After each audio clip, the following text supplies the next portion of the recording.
আজকে সকালে উঠেই তো আমার ভীষণভাবে মনটা খারাপ হয়ে যায়, কারণ আমার একটা খুব শখের গাছ, আর এটা কম বেশি সবারই খুব পছন্দের, অপরাজিতা বা নীলকণ্ঠ ফুল ছাদের ওপর থেকে পড়ে গিয়ে খুব বাজেভাবে ভেঙে গিয়েছে। আমি জানি না ওটা তুলে আনার পরে ঠিকঠাকভাবে রেখে দিলেও ঠিক হবে কিনা।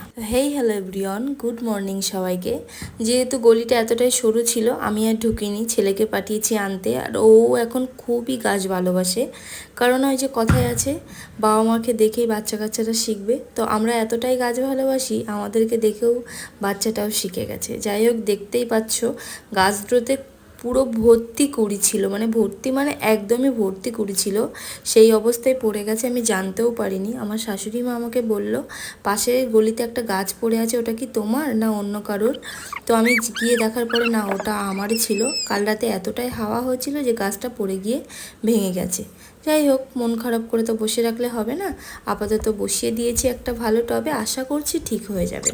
আর যেহেতু আমরা 10 বছর বাড়িতে ছিলাম না, সিংহাসনটা বাড়িতেই পড়েছিল, থেকে থেকে কালারটা একদমই নষ্ট হয়ে গেছে। আর ওই যে বিগত কয়েকদিন ধরে আমি কাঠের লোককে খবর দিচ্ছি, উনি তো আসছেন না, আর আমার আর তস সইছে না। সেই জন্য আমি নিজেই লেগে পড়েছি রং করতে। তো এটা ছিল ফাইনাল লুক, কেমন হয়েছে সবাই কমেন্টে